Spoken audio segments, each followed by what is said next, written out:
Hey, Lost Canuck here. Well, we got the Oklahoma Joe's Bronco 2.0 drum smoker totally assembled. So that part's done. Now I'm just going to clean the outside with some spray 9 on the outside, because you don't want to use that on the inside. Then I'm going to use some warm water on the inside and then season it with some PAM and burn it in. So let's get going.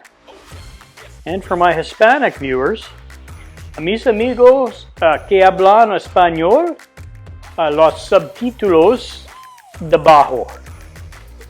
And for my Hindi friends, Nietzsche subtitles. Alright, so let's roll that intro.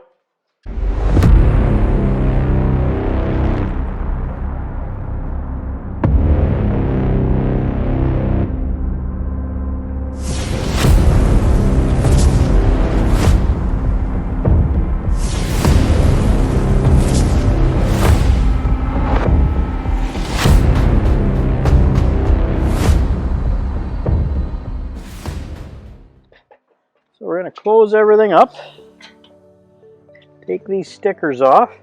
Now these come in the box, like out of the, don't want to go too fast or you'll leave glue. Alright, well there's one sticker. Or if that's stainless steel. Who knows? Okay, so there's one sticker. This one you really want to take off because it's going to be on the hot part of the chamber. It's on the lid. Alright, oh.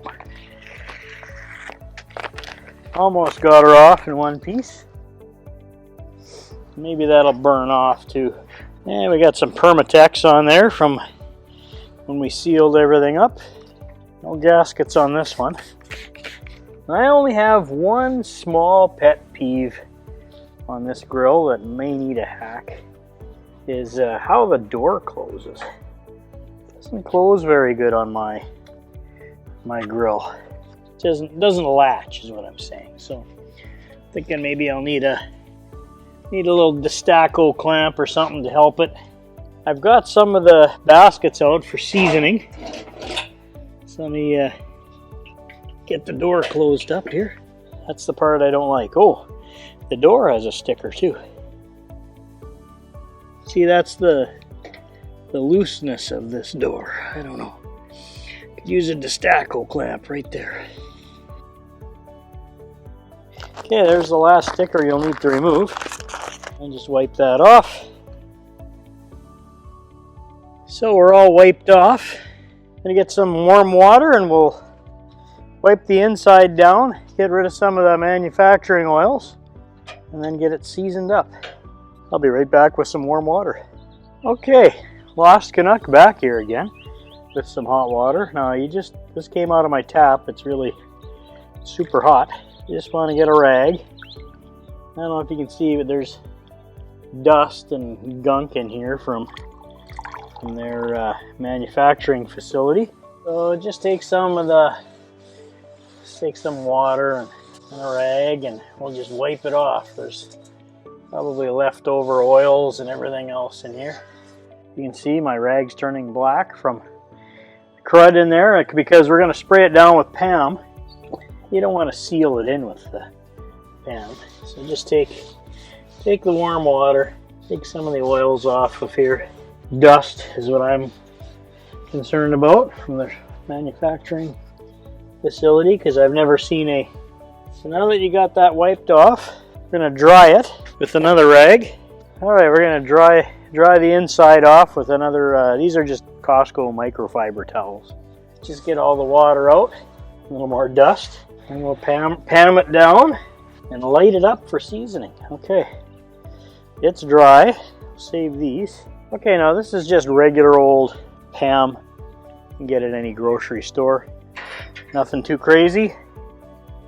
I like to do the inside of the lids when I season stuff. Okay, that should be plenty. You don't need a whole lot. And later you'll thank me on the why I used Permatex. Just a thin coating of oil. That's all you need. I'm going to do the deflector plate. I want to do both sides. There we go. I'm going to hang this in the back for a second, just keeping it out of the way. Now if you get some PAM on the outside, it'll just make it look nice and shiny. It's not going to hurt nothing. Look at that, I shined it up already. Let's get the bottom ring. Get out of the wind here so we're not blowing it all over the place. Don't forget to do the inside too. All right, so that's your ash pot ring. It's the first thing that goes in. And then we got to put our ash pot in, ash catcher, whatever you want to call it. It's steel. I know it's enamel coated, but even over time, steel likes to rust. Okay. There's the catcher. Okay, you're probably saying, why are you doing this one? Well, like I say, I'm weird. I like to do it all. Okay. So this is where your charcoal goes. Now we'll just do our grate. Want to make sure you do both sides. There.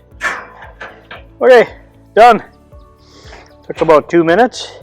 Okay, now you're seasoned and clean and ready to go. I'm gonna go put some lump charcoal in my basket. I'm gonna get some briquettes, get it lit up. We're gonna get this thing seasoned up. See you in a second. Okay, Oklahoma Joe 2.0. We're gonna get ready to season. I got some B&B lump charcoal and I'm gonna put in the pot. There's a heck of a giant piece. And since I'm not really cooking on it yet with food, I'm going to, okay, so remember, we're just seasoning it. And then I'll do like a quarter of a chimney, maybe half a chimney. I'll take that out. Okay, so that's plenty. So I got half of my basket filled with lump. I'm going to dump my charcoal chimney and do the rest. So let's get the charcoal chimney with the briquettes lit up, and then we'll get this thing going. And when you're saying, hey, Lost Canuck, what's a charcoal chimney? Something that looks like this. You get it at the hardware store. Put some briquettes in it, and then we're going to light it here, and then dump it in there. Okay, well, I got some Jealous Devil briquettes there. Just going to close this up so that when this thing ashes down, it goes into my collection system. I've got some briquettes here. Just put a few in the chimney. Alright, well, let's get this thing lit. I like to use these Jealous Devil boom fire starters because, well, they're food safe and they're built for this. So what you do, put a couple down. You're right in the middle. One there and one there. There. Alright, now these are flammable, so you want to close your box back up. Put it off to the side. Just going to light that. And then you just set your charcoal chimney on top of that. And then we're going to wait. Well, I'll be right back after it gets all ashed over. We're going to dump it into the charcoal bin, close it up, and get her seasoned. Alright, we'll see you in a few minutes. Okay, so our charcoal chimney has been running for a little while, and the coals are all nicely ashed over. Yeah, so we're going to dump it into the basket, get seasoning. Alright, well, that's it for the charcoal. Get that moved into position. Wipe some of the ash off from the chimney. You know, maybe I should add a little more charcoal. I didn't get a whole bunch in there. I'll be right back. Alright, let's put a few more briquettes in there, just for fun. We'll let her run for a while. Where's my handy dandy hook?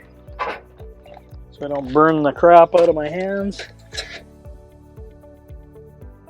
Should let her run for a couple of hours anyway. Alright, what we'll do is see if we can get this thing up to about 250. So I got the top vent set on 2 and the bottom one set on 1. Let's slowly get this up to about 250. Okay, it's coming up now. Alright, well, she's smoking away. You know what I forgot? Guys, the Lost Canuck forgets a lot of things sometimes. Gonna season our diffuser plate, buddy. Let's get that in. Now, we're gonna let this burn for a few hours, get all the crap on the inside burnt off. And well, heck, if it works out okay, we'll try a cook. We'll see after it's all seasoned and burnt in. Got some smoke coming out of her now. Lost Canuck out. Lost Canuck here, and we're in the seasoning process. I got the top vent set down to 1, and I got the bottom vent set down to 1. Just trying to bring her up slow. I don't want to shock anything. Now the temperature gauge here says 250. Lots of people don't rely on it. What I'm going to do is I'm going to go get my RFX probe, stick it in there at the grate level, see what the actual is. I got my wired RFX probe right here. Let's go get the gateway and I can check to see what the temperatures are. See you in a second. Alright, well, I got my RFX gateway and the wired probe hooked up to the internet. Now my Oklahoma Joe's gauge is telling me just barely over 250. Probably wondering if this is a first alert. No, we got a puppy, so that's his training collar.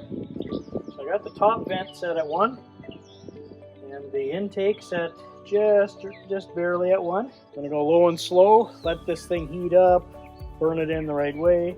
Okay, Lost Canuck here. We're back down at the Oklahoma Joe. Here we are. We're gonna call him Joe.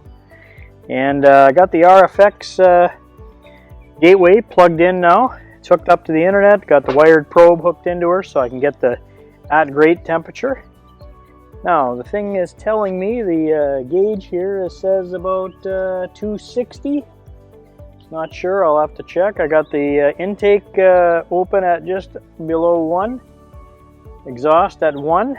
I know I got a full load of charcoal in there. So we're going to bring her up low and slow. I don't want to shock the crap out of this thing. And then after a couple hours I'll take it up to 400 or whatever it says to do. And then we'll have it all burnt in. I think I even got some time to do a little cook on here. Try some ribs maybe. Alright. So let's check the RFX temp. I'll be back with you in a second. Okay, well, I just checked the RFX. It says 289. This gauge here says not quite 275, 265 maybe. So, yeah, maybe it's the gauge placement or whatever. I've got the RFX right over here, smoking away. I've got the intake about half, between 0 and 1, and the stack's just barely open. So anyways, we're gonna just let this thing run, and I might crank her down here in a minute. I don't know how much lower I can go, but we can try it. And I'm just burning it in. Oklahoma Joe 2.0. Alright, well, hey, it's the Lost Canuck here. We're back at the Oklahoma Joe Bronco 2 drum smoker, and for the first 2 hours I ran it at about 280. It likes to cruise right around between 275 and 300 with these manual controls. So there's that, and then I just opened her wide up. Okay, after the first 2 hours of letting it run around hey, get out of there, Otis. It's our puppy. I don't want him to get burned. So I'll let it cruise for the first 2 hours at about between 275 and 300, and nice and low and slow.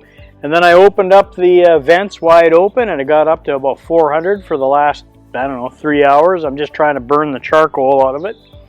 And I looked, there's still lots of charcoal left. So this thing's pretty efficient. So I'm just and we're gonna get a rainstorm here in a little bit. So what I'm gonna do is I'm gonna close the vents and snuff out the charcoal and throw it in the garage for the night. Got my cooking hat on, so I'm gonna prep up some spare ribs, St. Louis style spare ribs, and I'm gonna hang them on the hooks tomorrow. So that should be interesting. All right, and if you're lucky, over on the Lone Star, I might even get some cold smoked cheese in today. We'll see how it turns out. All right, so hey, don't forget, if you liked anything that you saw on the video, check out my links below. I've got the Lost Canuck store on Amazon. They're affiliate links. I've got some other affiliate links too. Helps the channel. Don't forget to subscribe, like, and don't forget to hit that bell so that you're notified when I have new content coming out. I got new content coming out all the time. All right, and oh, don't forget to check out here. That's my Instagram. Follow me on Instagram. That's my QR code. I post things there all the time as well. Okay, so not much else to say. This little drum smoker, I bought it at Home Depot for $329. It was on sale. Look, if you're new to smoking, you're new to barbecue, this is probably the cheapest way that you can get into it. It's pretty decent. I did have some issues with the charcoal door. It's just kind of flimsy. It's you know, moves around a lot, so I don't like that. But besides that, everything else is pretty heavy duty. All right, so check out some of my extra content here. I'm going to put up some playlists for you. Don't forget to be kind to each other. Lost Canuck out.